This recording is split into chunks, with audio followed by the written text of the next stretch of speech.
Me too. Well, as ever, I'm going to be lobby monitor and hand over to the experts. So we've got Sean and Tom here from CGI, and I'll hand straight over to you guys. Thank you very much, Sarah, and good afternoon, everybody. So I think just quick introductions from Tom and I. So Sean Sadler, I head up our Microsoft element of the cloud advisory practice within CGI, and that encompasses everything with Microsoft 365 as well. Over to yourself, Tom. Yes, my name is Tom Runge. I also work in the CGI advisory business. I run a practice that focuses on human journeys and immersive technologies. It's essentially the metaverse, human-centered design and digital transformation. And today I'll be talking about the metaverse. So it's going to be fun, exciting, I hope, informative, and other superlatives, maybe. We'll see.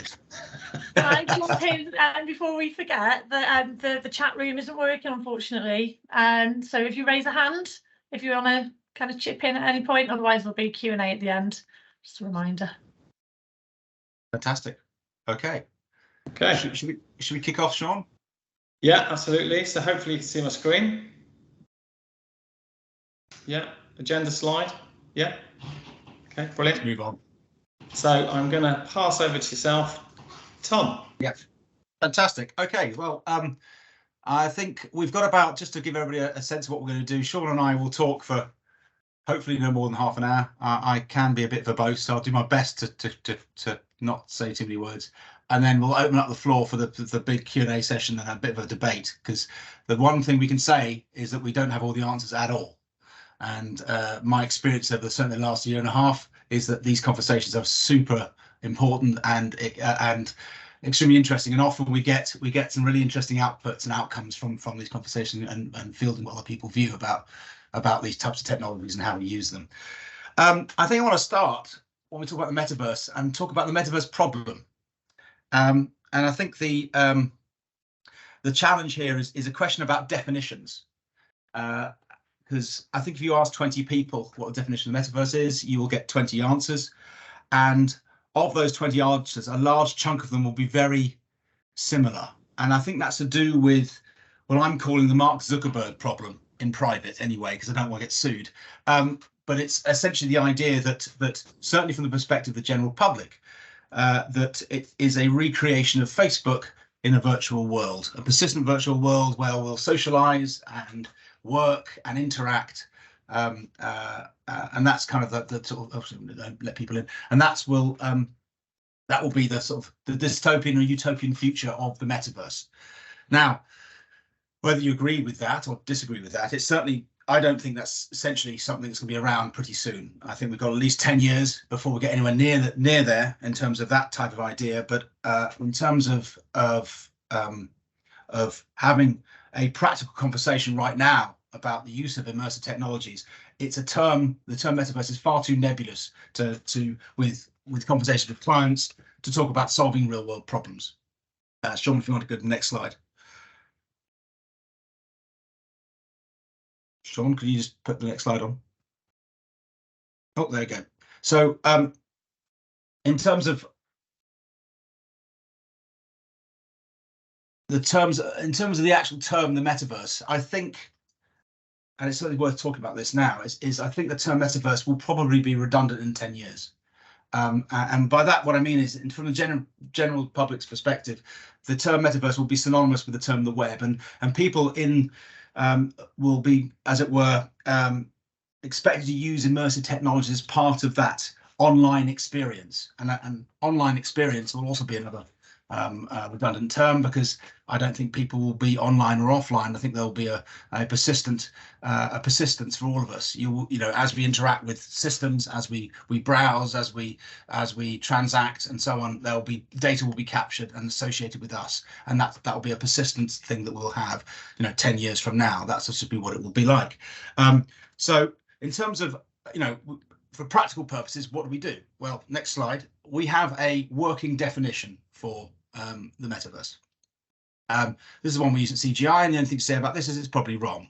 But essentially what we're talking about is the metaverse is a collective virtual space created by the convergence of physical and digital reality where users share experiences and interact in real time. It is still evolving and has the potential to transform how people work, shop, communicate, socialize, and play, and so on. I think, again, it is too nebulous a term, and it's not very helpful when we're trying to look at use cases. So what we like to do is talk about it in terms of immersive technologies, i.e. those technologies that describe how we enable a metaverse type experience, and extended reality. In other words, the experience that, or the immersive experience of users using that type of technology. So that's the kind of two terms that we use when we bring it to the conversation going forward. But if we move to the next slide. So, okay, so we're talking about extended reality. What does that actually mean? Well, it's all about a continuum. So extended reality is a term that describes everything. And then we have terms like AR, MR, and VR. So if you imagine one end of the scale, you have augmented reality. And then right at the other end of the scale, we have virtual reality, and the idea of persistent virtual worlds, Mark Zuckerberg's Facebook reunited in a virtual space at one end of the scale. So there are use cases that dot the full continuum of that range, and some really obvious ones that people probably don't associate with virtual reality or augmented reality, such as Google Maps. Any of you who are old enough to remember what it was like driving in London 25 years ago with at 10 o'clock at night with an A to Z on your lap as you steer and try and navigate your way around the streets will understand what amazing difference it is to have a real-time data input to a virtual map that maps the traffic and guides you. And that itself is an augmented reality solution. So when we're talking metaverse and we're talking metaverse solutions and we're talking use cases, we're talking solutions that we've been using for many years that are still sit in this space. And that's the kind of conversation that we have with clients. So if we move, so in terms of just to finish that off, so at one end of the scale, you've got VR, which you all know. Other end of the scale, we've got augmented reality. Right in the middle, MR is all about digital twins. The idea of having a virtual and physical space where you can make a change in one and it'll affect the other, both ways. Right, so we move on to the next slide, please. So, what does that conversation mean when you talk to people? If you're trying to have a practical conversation about problems and coming up with novel solutions. And the kind of things that people will be thinking, certainly in the last year or so, you often get the feedback we often get is you get some CIO will have a conversation with us and say, look, I want to talk about metaverse with you because my CEO has heard about it in a conference and wants to know what it actually means and what it means for the company. So the kind of question they're asking is, okay, this is the metaverse, it's a new thing, everybody's talking about it. What does it actually mean? Is there an impact on our marketplace? Will it affect the way we're going to engage with our customers? Is it likely our competitors are going to get a march on us if we don't embrace it as well? So it requires us to have an understanding of a company's ecosystem, understand exactly what their challenges are and what their strategy is and how it's going to work, and then we can have a more detailed conversation around how the immersive technologies can support whatever it is they're wanting to do. On the slide here, I'm just giving an example from the energy sector. So post-pandemic, there are kind of three big existential threats to a business in the energy sector. One is about the cost of living crisis and the price of gas and what the impact it has on their customers. The second is obviously most companies are trying to drive out a net zero, a sustainability agenda. I need to demonstrate that to various governing bodies and their customer base. And obviously the future of work, we're all aware of this. There is a big drive to virtual team working, working from home, and how we create a single employee system or provide an ecosystem that enables people to work in as effective way as possible. And I'm sure Sean will touch upon this as we get onto the Power Platform and the Microsoft stack and how that all works and brings it about. But in terms of immersive, just to give you some examples of immersive solutions that support here, clearly both the cost of living crisis and net zero can be and should be looked at as potentially a digital twin type of solution base. So if you're thinking about net zero, it may be you have a complex set of infrastructure or facilities, and what you're looking at to do is understand in real time what your carbon footprint impact is, and that allows you to make informed decisions about how you want to handle that and how you want to record it so that you can present it back to whoever is interested to push forward that sustainability agenda. And in terms of future of work, I mean, it makes logical sense. You're looking to build a seamless employee experience.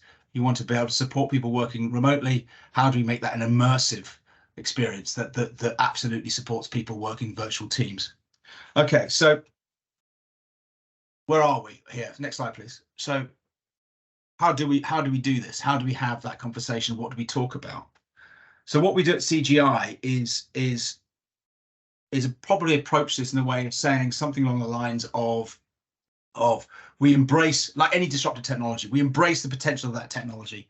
We understand where we might be going with this in 10 years from now. But what we then do is bring it down back to basics, be very practical. And we talk about how we solve, or we focus on traditional challenges and persistent problems and look to solve it in novel ways.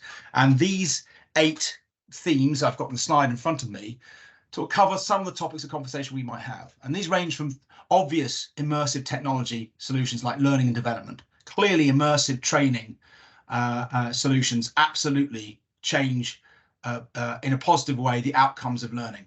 And that's fully understood in academia and so on, right down to, and probably the most important one for today's conversation, about creating that seamless employee experience. How do we support hybrid ways of working? How do we create a seamless employee experience? How do we pull together all the separate tools into one set that enables an employee to work remotely and improve that whole experience going forward?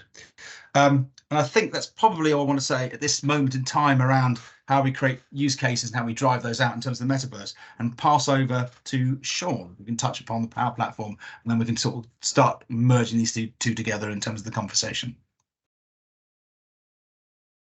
Sean, you're on mute, sir.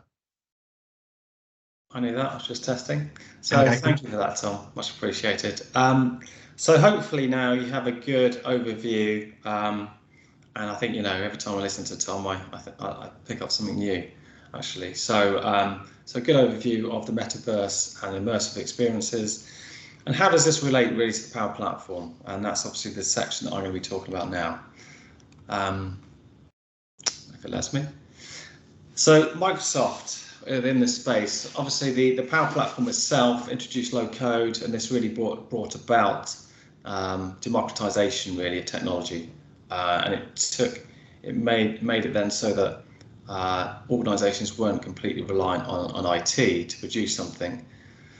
And as most of you will know from the Power Platform, it's really about how can we look to automate very manual tasks, and that's what there's been a rise of sort of citizens developers, as it says here, for good or bad, mostly good, but obviously it's just making sure that there's the appropriate governance in place to ensure it's used in the correct way, what we tend to call guardrails. There's also been a real shift from manual content creation to digital content curation. So where things were manually done within spreadsheets, etc., that a lot more things are obviously automated through the Power Platform, and will be even more so made possible through Copilot being embedded. And so we're now moving to sort of an era of the content being available online, and it's making sure that we use it in the best possible way. Obviously, when it comes to data with large language models such as ChatGPT, of which obviously Copilot is going to be based upon, then that's quite key. Microsoft also very much moving to this immersive experience, and that's where they're embedding AI into Teams. And you may or may not have heard of Mesh.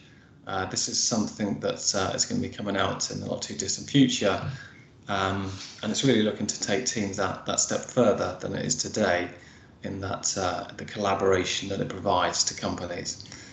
And within that, there's going to be avatars, there's going to be personas, in order to make things a little bit more realistic. And I'm going to talk a little bit more about Mesh in just a second. And finally, they're collaborating with Meta and also Accenture, I believe, to progress the Meta's version of the metaverse. And I think that's something perhaps we can talk about a bit later, Tom. There's more than one version of the metaverse, isn't there? Depending on your point of view. Okay, so Microsoft Mesh then. So as you see here, it's really 3 distinct areas that it talks about. It's about that presence information, experiencing together and connecting from anywhere. What does that mean? Well, with the presence, I think, presence as we understand it, so from my perspective, has been around since the likes of Link, where you're looking at presence information and Skype, where it's Teams today and seeing who's available, and you can have that quick chat with them, and that really helps to, I guess, improve that sort of collaboration piece. And this is looking to take it one step further. You may see here, if you have to read, it says within that, and obviously this is Microsoft directly stating this, but your personality shines as technology fades away. Well, I think we'll see if that is the case going forwards. Experiencing together, digital intelligence comes to the real world, where this is where you're looking to have more of a 3D view of things. The issue that we have with collaboration tools today is it's very much based on 2D, as we are today on this call, and they're looking to take that to the 3D context. And the view is that actually this will help to ignite ideas and spark creativity.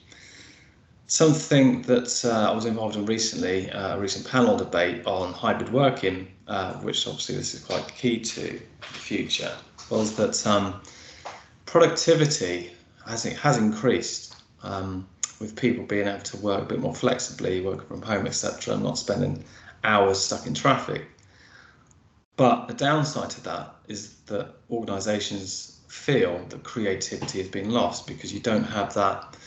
You don't have those conversations in passageways where you meet somebody at work in the office, or those water cooler conversations as they call them. You sort of miss out on those things, and this is what Microsoft are trying to do here, is trying to recreate some of that to a certain extent. And then finally, the connect from anywhere. That's really about not having to have a phone or a PC, laptop in which to connect. You can actually use VR headsets as well to join the conversations going forwards. And I think this caters more to the way that everyone likes to have their own flexibility in how they do things today. So just a little bit more about the presence piece here. So you'll see on the slide it talks about either avatars or holoportation. Now, is holoportation a made-up word? I think absolutely yes. I think it builds upon the HoloLens that came out not so long ago, and as it says here, you can project yourself at your most lifelike, photorealistic self in mixed reality to interact as if you are there in person. So I haven't actually seen this yet, but obviously it is coming shortly, and I do feel that it will be helping to bridge the gap with hybrid meetings. So what I mean by that is I was actually on Monday in a meeting, which it was a board meeting. I was there with several other people in the office. And then we had a few others that couldn't make it joining over Teams. And I think what I've always found in these sort of hybrid meetings is that those face-to-face, you tend to get more input from, and they feel more included. Whereas on Teams, it's a little bit more, you have to stick your hands up in order to be heard type thing. With this is obviously looking to try and take that step further. And I guess in future, what you may see is that everybody within that meeting will actually be within this mesh environment, this sort of MetaVerse type environment. And then finally, on the mesh itself, this talks about really experiencing everything together within a virtual reality perspective, so that you can move through your world, as Microsoft term it, and get relevant digital information when and where you need it. And they feel that this will accelerate decision making and speed up problem solving. And as you can see, the gentleman there has a VR headset on, which he is using either to join in and collaborate or to see different views and perspectives. So some examples that we have already of successful integration of extended reality and the Power Platform. So there's the Microsoft Dynamics 365 guides that have been put together. It's an Excel-based training and guidance solution to create interactive 3D models and training materials. It allows employees to learn new skills and procedures in a hands-on immersive environment, improving training and efficiency and reducing errors. And I think this is what we're seeing quite a lot today, and Tom can talk more about this, I'm sure, because he's a bit more involved in those client conversations. But it's really about using technology to be able to bring people up to speed a lot quicker, such as employee onboarding, but also training. And actually, not so long ago, I was involved in judging applications that were being developed. And one of them was, well, we have people that actually go out as part of an electricity company. They need to go onto pylons. Obviously, there's a big health and safety risk there. And what they were looking to do was produce some sort of virtual reality that would enable them to simulate that environment so that when they got up there, it wasn't something that was completely new to them. And that would also then help to reduce any work-related issues that they may have. There's obviously several other use cases here as well, so you'll see these links to that within the slide deck that we'll send to you. We talked very quickly about the HoloLens, how the fact that it uses augmented reality, and that's using the Power Platform to enable developers to create that immersive AR experience for various industries. So some potential use cases then you'll see here. So it really builds upon what Tom was talking about earlier.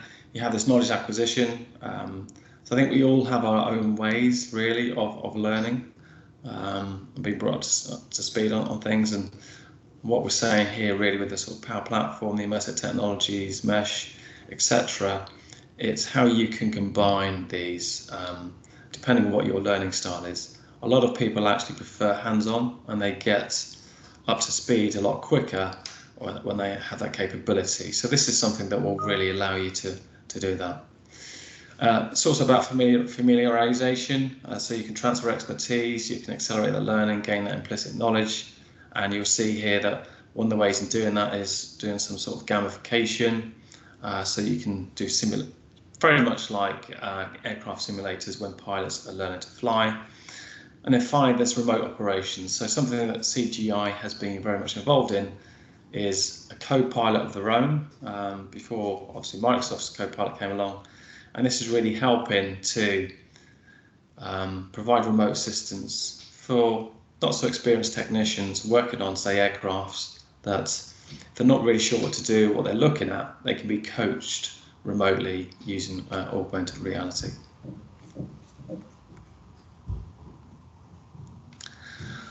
And really the final slide on this, here are some other examples that we feel you find really useful to do with training, education and new technology. I won't talk about them specifically now.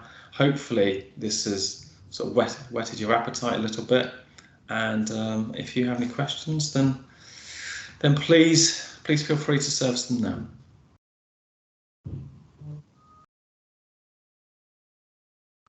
Do we have any hands up at all?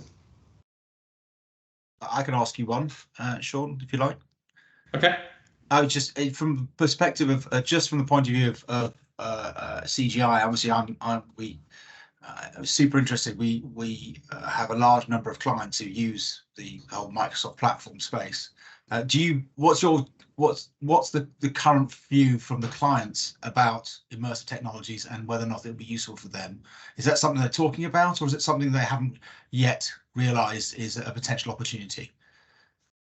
Well, certainly from a sort of ChatGPT co-pilot perspective, they obviously see the potential that this can bring to them, how they can create more automation opportunities, and certainly where some of them are thin and squeeze a little bit, really, with the way the economy is at present, that they are looking at opportunities to do this.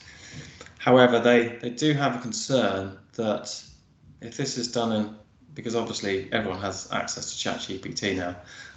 If this is done in an unstructured way and potentially you have some sensitive data that may be leaving an organisation, then what are the sort of ways to combat that? So, you know, we are just advising really on from a governance perspective, you know, how they can best ensure that things are done in a sort of controlled way with guardrails and ensuring you have the right governance. And really that comes down to setting up a centre of excellence, and within a COE that provides a structured approach to managing the platform by defining roles, responsibilities, and any associated processes. I think we have a question from, I think it's Trevor.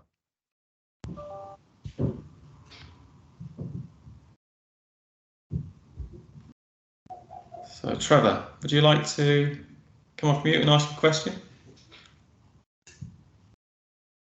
Can you hear me? Hello. Can you hear now? Yes. Yeah. Excellent. Thank heavens. Sorry, it's a dodgy web-based version of Teams. Hi, chaps. Good to see you both. Hello, Trevor. Haven't seen you before. Haven't met before. How are you? Indeed.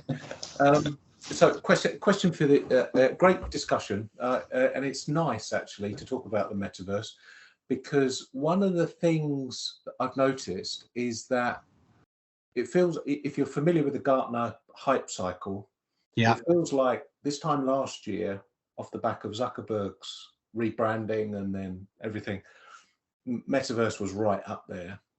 And as you just said a moment ago, Sean, the narrative has now changed, and it feels like metaverse is down in the trough of disillusionment, and AI is right up there at the top of the hype curve. So first of all, thank you for doing this. Where are you seeing real, tangible use cases that are actually working? Okay. There's been a lot of hype, but actually where it's working.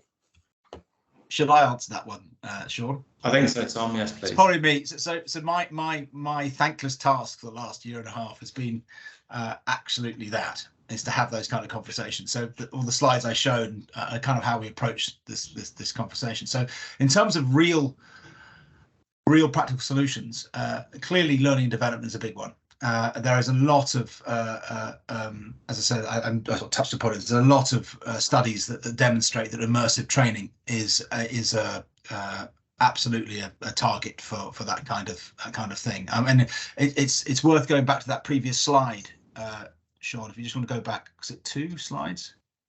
That one. So on the left-hand side of that slide is a very simple diagram describing what I'm calling sort of like the life cycle. The self-service sort of life cycle. So if you go back 25 years ago, before we had streaming media, i.e. YouTube, the common way of doing learning, self-learning particularly, was you read a manual, or you might have a conversation with someone. But 25 odd years ago, or 20 years ago, in 2006, 2005, I think it was, when YouTube suddenly came on the scene, that completely changed the way in which people started to learn. And what you found was whereas before it was all about reading, the next one was about showing. So the idea is that, if I got a question about anything, the first place I go to is YouTube, and I find someone who's done it before, and I watch a video about it. And that's that from a self-learning perspective. My view is the next stage, the next sea change here in terms of training and development is actually around the doing side. So you can create through an immersive training exercise, you can create a much higher degree of positive outputs or outcomes from a learning exercise. Some examples that we have in CGI so we have something called Betteridge School. So Betteridge School was an opportunity we worked on last year, where it's a school that has statemented children, so children who have learning disabilities, and a large chunk of them, especially during COVID, weren't able to do the physical exercises that you normally do. So you take them out in a guided way into a physical public place and allow them to be able to experience that. It's as part of their learning pathway. Each individual child has his own learning pathway. Now, clearly we couldn't do that during COVID, but also there's an opportunity. You actually want to set some familiarization up prior to that happening. So what we did is, and we used really simple tech. We used a 360. a bit of a web front end, and with the GoPro cameras and a second-hand laptop. And what we did is we went up to Tesco's Metro, the really big ones, and we set up. We did it about 2 o'clock in the morning and filmed a bunch of 360 videos all throughout the place and stitched them together into a pathway. So create sort of like a virtual tour with that a child could put on with a VR headset. And the idea was to create an immersive experience of experiencing what it's like to go walk around a Tesco's, be given tasks like, please go to the bread aisle, find a loaf of bread, bring it back to the tills, that kind of thing. The child could do in a virtual space at home or in the classroom, and do that. So that's what we built. Now, the beauty about it was that it's very easy to configure and to do for yourself. So the idea was yes, we can do it once, but actually the really was to train the teachers how to do it themselves, and so they can create many examples of that. So there's a real practical solution that genuinely an immersive technology can absolutely make a difference. Now, in terms of actual more metaverse type solutions, what's currently going on, and bear in mind it's all relatively nascent at the moment, is there is a lot of work looking at using these kind of immersive social experiences to support welfare. So in this particular case, I know of Age Concern and a number of our CGI partners are working together to build a metaverse experience based around loneliness, dealing with people with loneliness. And the problem we have with metaverse type platforms, they're not really designed for the older generation. They're designed for people who are young, who are used to gaming. And so what they wanted to do in looking at the research and seeing how we can generate and build a social space for people who are alone, living alone, who can't travel, but want to have a space where they can interact, and designing it in a way to create that type of community. So that's certainly somewhere where we're looking, and that's happening right now. Other spaces, I mean, you know, I've touched on and learning development. The other space is also around events. So we did CGI for COP27. We built an immersive platform to support the sustainability COP27 event in Egypt. I mean, the whole event was slightly ironic. Everybody traveling from around the world to an event talking about carbon footprint and trying to reduce carbon footprint and air travel. So the idea was, let's build an immersive metaverse version of that, where delegates can turn up and see and access the speakers and other and exhibitors in a virtual conference space. And we're having further conversations with other large global bodies to do the same thing. And so that's certainly somewhere where we're seeing quite a lot of traction at the moment. But I think there's a broad range of, as I said, if you think metaverse, you're missing the trick. You know, there's a lot of people doing work around digital twins at the moment, and the visualization of data, real-time data, so that people who are not data scientists can consume that data and get actionable insight out of it. So that's kind of stuff you see quite a lot of. Does that answer your question? Yeah, it does. I was sort of deluded in thinking when I got my Quest 2 last year that companies were going to start buying Quest 2s for their staff so that they could do that interaction that you're talking about. And I only know of one company that actually does it by default. But yeah, good points. Thank you.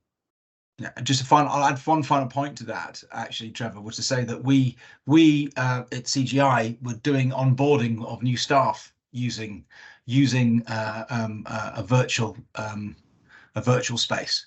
So we're onboarding new staff that joined CGI, and we enable them to interact with our senior executives who did it in the virtual space. We basically recreate one of our offices very boringly in CGI, and people could walk around it, and then they meet the exec and then have a meeting as part of the formal onboarding process. Now, we didn't do the speakers, the people who were hosting those events did wear headsets because you want the articulation. Everybody else, we just built it as a desktop piece.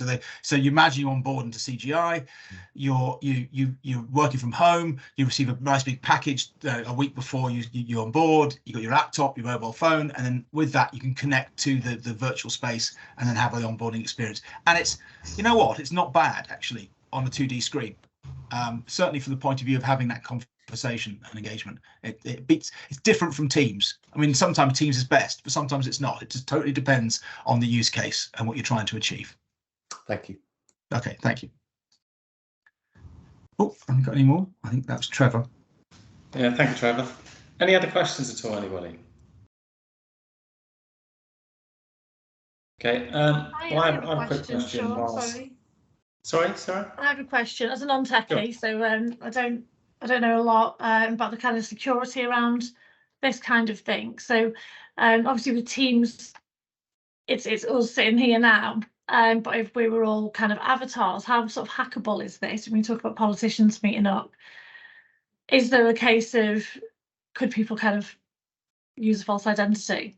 Yes. More easily? My answer to that is yes, absolutely. and the problem for boundaries, security boundaries, no different from anything else.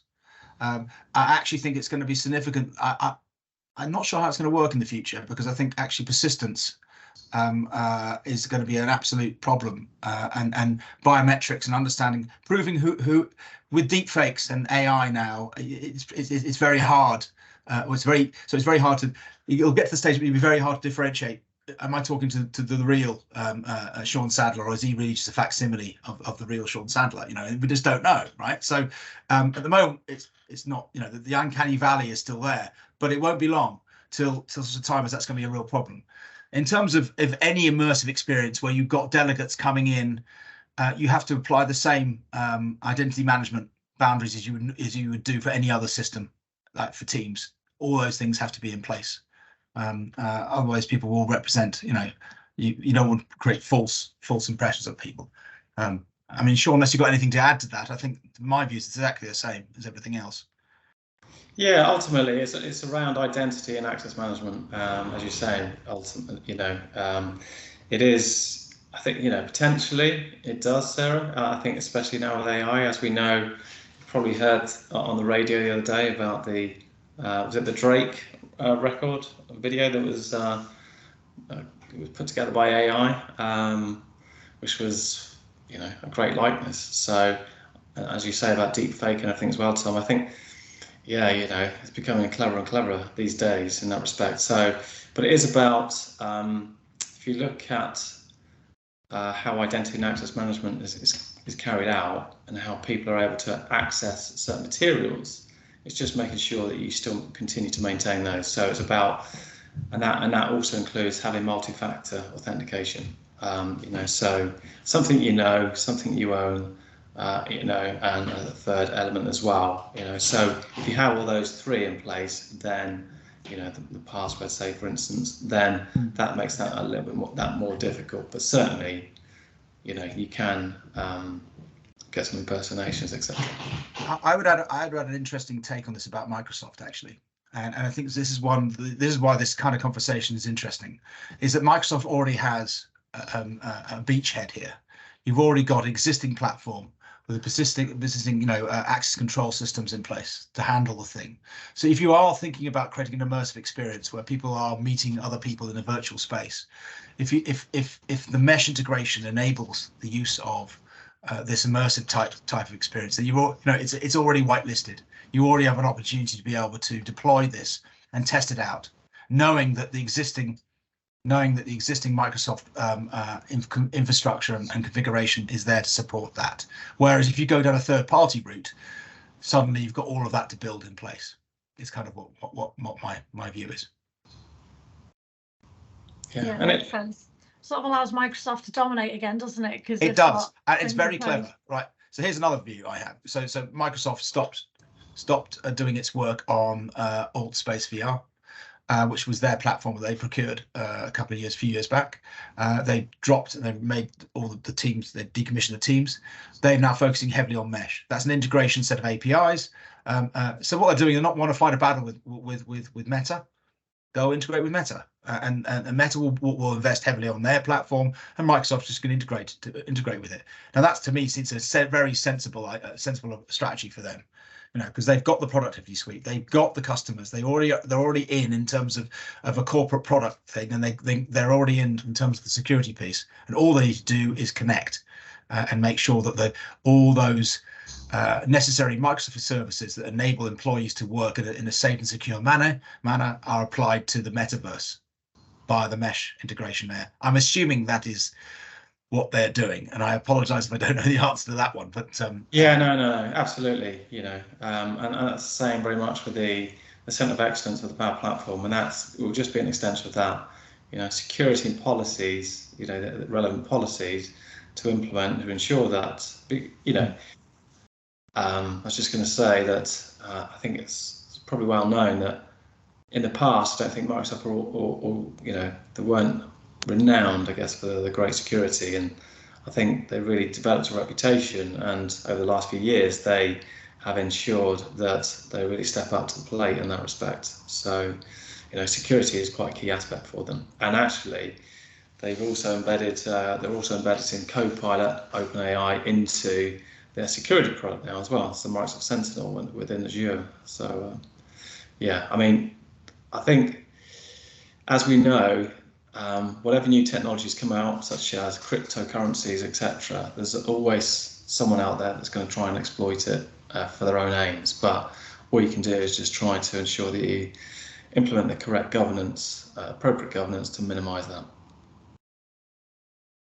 Yes, it's certainly exciting times. It seems like the technology, the pace of change of technology is accelerating again. I don't know what anyone else feels about that, but I certainly think that with the, from November with GPT-4 coming out, it's just, I thought MetaVerse was fast enough last year, but now this is a bit bonkers, and the implications of how we can use and exploit it are there to be found.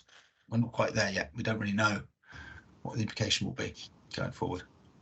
So do we have any other questions at all? Before I ask you one, Tom, that I feel that a lot of people would want to know the answer to. I hope I have the answer for it. We'll see. Well, really, I think it's obviously we talked a lot about different realities here. Extended realities, mixed realities, etc. If somebody wants to move forwards and really embrace these technologies, what approach do you typically recommend to do that? Because obviously they don't just want to adopt a technology just for the sake of it, even though I think as IT technologists we love to play around with the latest gear, latest thing that's come out. Well, it's a good question, Sean, and actually it's kind of the basis of human-centered design on most things, and which says that actually the first thing you need to do is understand what the use case is, or understand what the problem that you're trying to solve. For most organizations, they maybe don't understand the implication of what the technology means, and it's not just in terms of a particular service they may be delivering. It might just be the whole ecosystem in terms of their customers, their market, their competitors, and any future opportunities they have for products they might want to design or might want to sell. And so what we normally typically do, certainly at CGI, is to try and do a discovery engagement. So it's an initial brainstorming session, trying to target or align whatever the corporate strategy is with the potential opportunity to use immersive technologies to support that. That's the start of a 10. But ultimately it revolves around looking at either employee or customer or colleague or partner journey engagements, and applying a design thinking to that approach. So you're looking at customer touch points, you're looking at service outcomes, and then at that point, as you would do with any disruptive technology, you then start thinking, well, hang on a second, we have an opportunity here. And then the classic is start small, iterate, build a proof of concept, and then that then follows the normal product lifecycle approach. And over time, you shape it, which is why the metaverse term we talked about at the beginning isn't very helpful, because it's far too big and nebulous. You want to say, start small. What is the problem? And then you can start seeing the value of immersive technologies. You're then persuading your senior stakeholders and the people who are going to invest money, time, and effort into developing that. They see the value, and then that iterates and grows it further out. And that's how you would do it. Consumer application development approach, essentially, is how I'd approach that one. But yes, innovation, proof of concepts, iteration, that kind of thing. The classic incubation of product is what I would do. That makes sense. Thank you, Tom. Okay, awesome. So I think, Sarah, unless there's any other questions, I guess that's the end for today. But obviously, we will share the slide deck and make sure that everyone has access to it. Yeah, definitely. We'll get the recording link over to you as well, so that can be shared also. So it's really interesting, and I know that most of the guys that we've got on the call today are more from the Power Platform side, as opposed to the immersive technologies experts. So I think there'll be a lot learned from the session today. So thank you both. It's really interesting. Not at all. Thank you very much. Thank you. It's always an And interesting yeah, topic. we hope that yeah, somebody got something. You know, everybody got something out of this today. So thanks for your time. Thank you. Cheers, guys. Thanks a lot. Bye for now. Thanks, bye. Thanks a lot.